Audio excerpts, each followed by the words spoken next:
सघंदो को महबूब मदीने वारे जो एहसान न लाहे सघंदो को महबूब मदीने वारे जो असां किनेड़नि ते आकुर्ब घणो हिन मिठेड़े मोहम्मद प्यारे जो असां किनेड़नि ते आकुर्ब घणो हिन मिठेड़े मोहम्मद प्यारे जो एहसान न लाहे सघंदो को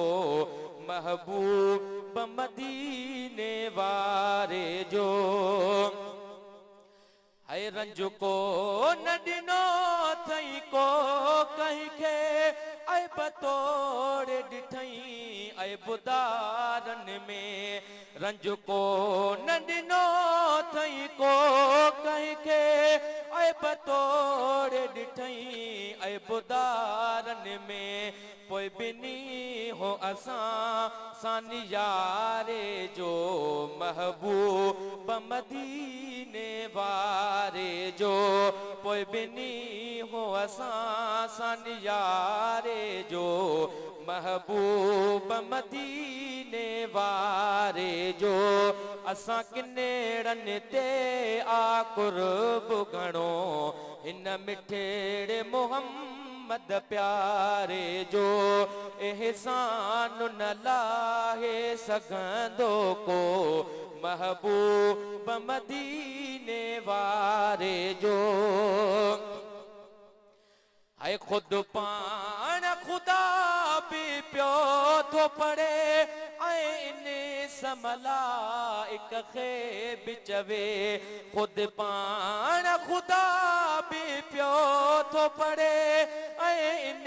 समलाइक खे बि चवे सलवात सां रस्तो चारे जो महबूब मदीने वारे जो सलवात सां रस्तो चारे जो महबूब मदीने वारे जो असां किनेड़नि ते आकुर्ब घणो हिन मिठेड़े मोहम्मद प्यारे जो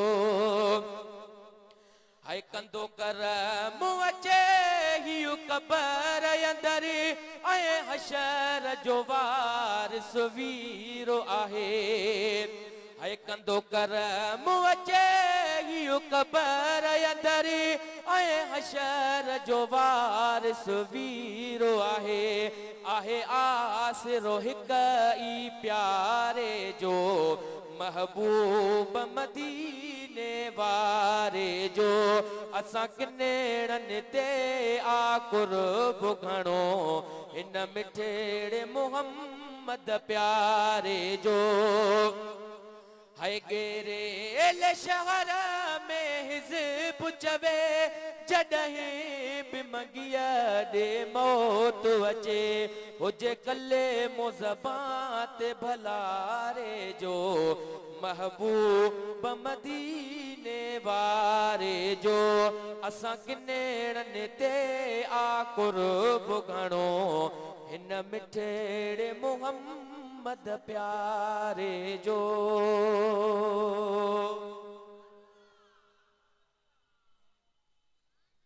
सुभान अल्लाह।